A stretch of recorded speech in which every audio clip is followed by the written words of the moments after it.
masabi na sobrang okay ako. Pero I'm trying maging okay kasi wala namang tayong choice kundi maging okay palagi sa pang-araw-araw na ginagawa natin. At hopefully maging okay na talaga ako kasi grabe naman na yung mga lesson na rin talaga na naranasan ko din. At hindi siya biro, hindi siya yung pang normal na tao na break up lang. Hindi siya ganun. Kumbaga, malaki na wala sa akin, naubos ako. Hanggang ngayon naman ay, yung mga nawala naman sa akin, pinagtrabahuan ko pa rin naman. At hindi lang naman ako nasasaktan, syempre maraming nasasaktan. Ngayon, kung okay ako, hindi totally na okay ko.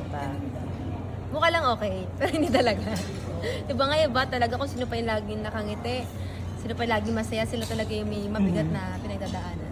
So feeling ko isa ako sa kanila. Saan yung ways mo para makamove on? Magtrabaho. Magtrabaho para makamove on. At mabawi ang mga nawala sa akin. Wala namang tutulong sa'yo kundi yung sarili mo lang. At hindi ko kasi kayang magmukmuk talaga.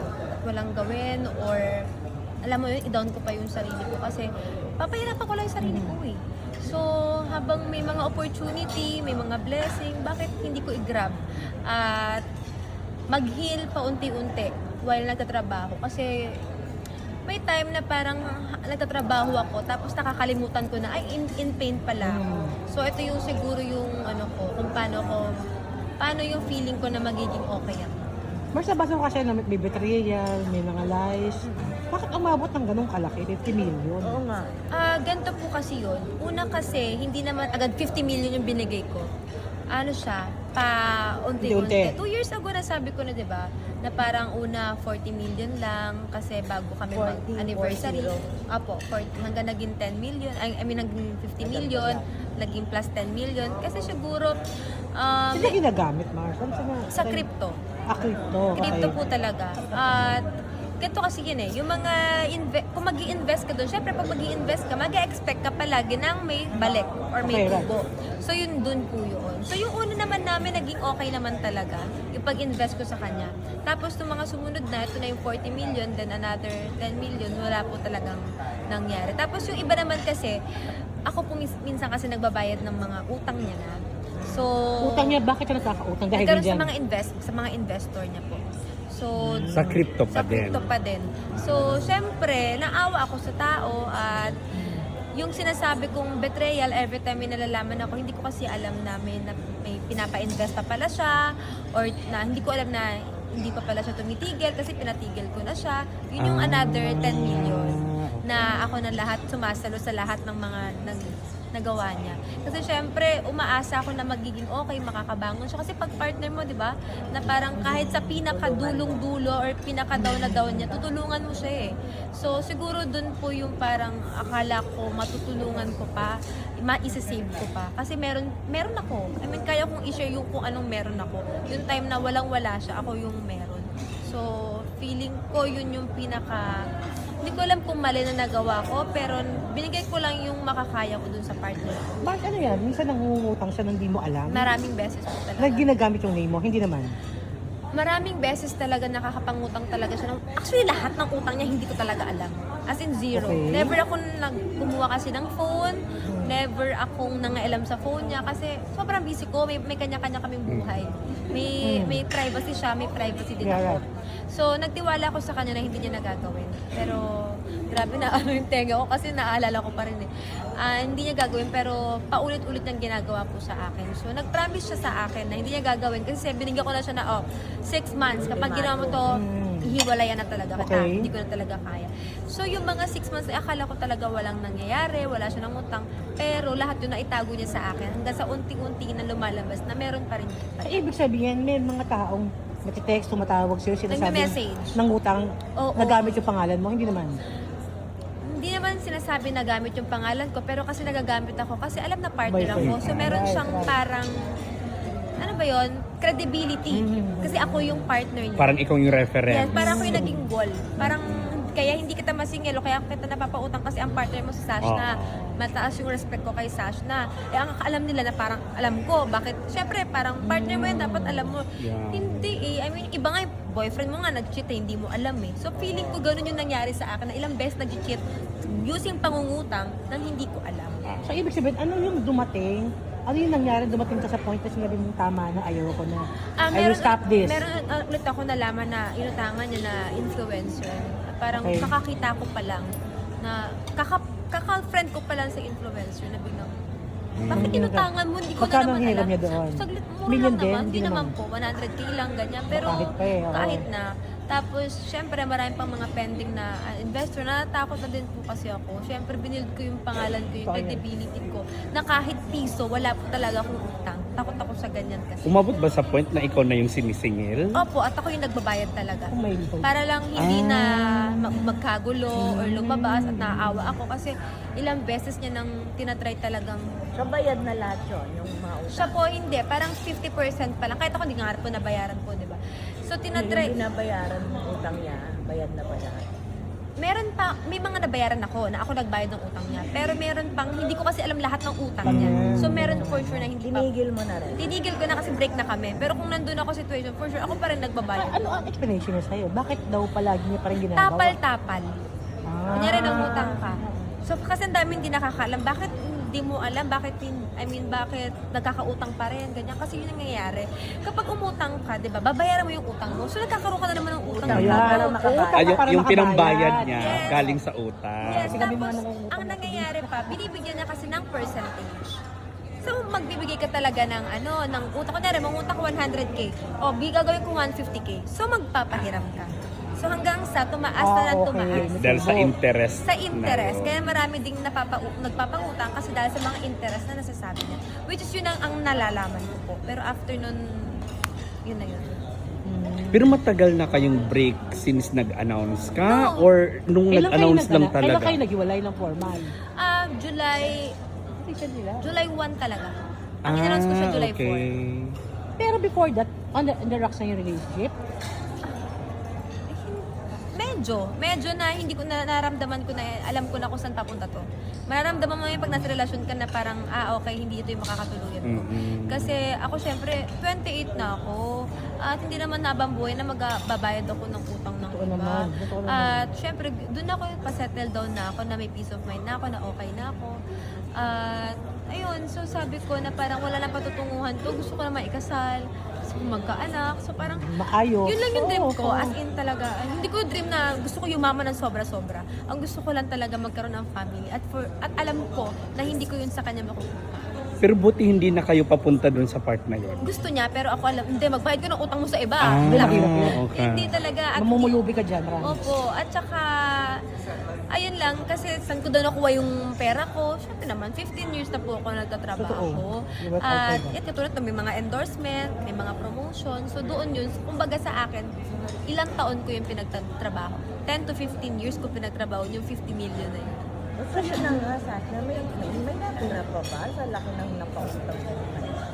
Yan naman, May company naman ako. Yun lang siguro yung pinaka naging okay sa akin na nakabuild na ako ng kumpanya, ng mga businesses, mga resort, Airbnb. So, doon ako kumukuha talaga ng mga income ko. Ito, mga endorsement. Mhm. This month, naka 6 endorsement ako. So, grabe yung mga So, blessings. nakakabangon ka na ba? Or matindi pa rin yung epekto ng pagkawala? Matagal na po ako nakabangon. Ah, Okay na at po least, ako. ah. Opo, kumbaga, hindi ko na iniisip yung nawala sa akin. Kaya sinabi mo na Kumikita okay naman. lang na hindi Okay nabayaran. ayoko na kasi mas Ah. mahal po ang peace of mind ko kaysa Totoo. sa nawala sa Oo akin. nga. Kailan siya huli nakipag-usap sa'yo? Nagkausap pa ba kayo? Kanina. Ano sabi niya sa'yo? Nagmamakaawa po talaga Na? siya, na parang Balikan. ayusin, ganyan. Balikan. So, yun. Sa promises na naman uli na magbabago na ako, mga ganyan. Oh, pero sabi ko sa kanya, kakausapin ko, never kasi kami nag-usap ulit. Na, nung nakipag-iwalay ako, through call lang. Pero hindi na ako nakipag-usap sa kanya in person. So, baka kausapin ko din siya in person, pero parang hindi makipagbalikan. Para lang, syempre, may pinagsamahan kami, 3 years kami. Tao lang sa tao. Kung paano ako i-confront ko lang yung mga dapat pang i-confront or kung ano pa yung mga kailangan ko pang malaman. Kasi baka mamaya may maningil na naman sa akin na hindi ko kilala. So, sabihin mo na lahat. Oo, ilatag mo guarantor na. ka pala dun, Naging Mars. guarantor po ako. Mahihilhod. Oo. Pero ano yan? Wala bang nagbalak mag-file ng demanda sa kanya? Walang Wala ganun. naman po. Wala. Wala, so far sa dami ng utangan niya, wala. Wala eh, wala akong nababalitaan po talaga eh. Kasi nakakausap naman daw niya kasi ng maayos na. At unti-unti niya naman nababayaran, basta nagbabayad siya. Sabi niya nga dun sa text niya sa'yo, parang nakakabawi na siya paunti-unti, Opo, di ba? Sabi niya. totoo naman. Totoo. Sinabi ko kasi sa kanya sa relasyon, habang nasa relationship kami, mag-business ka, magtrabaho. Kung hindi ka mag-business, kahit yung normal na work, mag-work ka. Magtrabaho ka ng maayos. Diba po, kahit sa corporate, sa ganyan, kasi tapos naman siya ng pag-aaral. Pero yun nga, siguro ganyan yung gusto niya talagang trabaho. Siya, mahal mo pa? Ngayon, actually, nung sa relasyon kami, nauubos na kasi talaga ako. Hindi lang yung pera ko yung nauubos, pati yung Pagmamahal, tiwala. tiwala, yung pain, kasi paulit-ulit nangyayari, hindi lang isang beses, sobrang daming beses. So, nawala yun. I mean, nawawala siya eventually. So you can say right now na talagang totally, hindi mo talaga siya babalikan. Wala nang balikan Hindi ko siya mangyayari. babalikan, pero alam kong may care ako sa kanya. Kasi may, syempre naman, nakasama ko nung 3 taon, araw-araw ko siya nakikita. At care na lang po yung natitira para doon. Tsaka yung respect na lang din. Siya, kasi sabi mo nga nung huling usap natin, parang yung makakausap kita, broken hearted, yung mga relationship hindi na-work out. Lessons learned from all this past relationship and the pain na pinapagdaanan mo. Huwag na mag-lesson, ganun din naman. Hindi na matuto, Mare. Hindi natututo.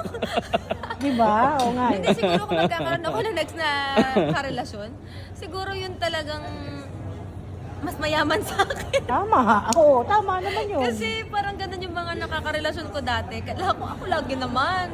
Ako yung laging gumagastos, mga travel namin. Wala, ililibre na lang ako pag may ibang Siguro lesson, maghanap na ng... May pera. Oo, na stable naman. Nang stable, kahit hindi naman mayaman. stable. Gusto ko naman maging medyo Yung may mayaman regular na talaga income sa naman. akin. Kasi nahihirapan na talaga ako. Kumbaga, uubos din naman talaga. Oo, yung ganda niya. Diba sabi ko kasi ang ganda mo, sexy mo, pero maganda tayo. Masyadong Bobo sa sunga-sunga. pag-ibig talaga. Oo. As in, pero ayun lang, siguro kung magkakaroon ako ng next na ka-relationship, yung ano na, yung totoong tao, yung totoo na hindi na ako ibebetray sana. Tapos na, yun nga, medyo stable na yung, Financially. stable na talaga yung, ano, yung income niya. Mahirap kasi syempre babae ako, hindi pa lagi na sobrang lakas ko. Mukha lang talaga akong strong independent woman, pero napapagod din talaga ako. Na ano rin si Ate Bino. Nakarelate ka Siya, rin. sa ano ng pagmamahal niya sa... Oo nga, masyadong malalim magmahal ko. At ang hirap din sobrang maging mabait kasi aabusuhan ka na nga abusuhin din eh. Pero yun nga, siguro hindi ko pa rin babaguhin kung sino ako, magiging wise lang ako.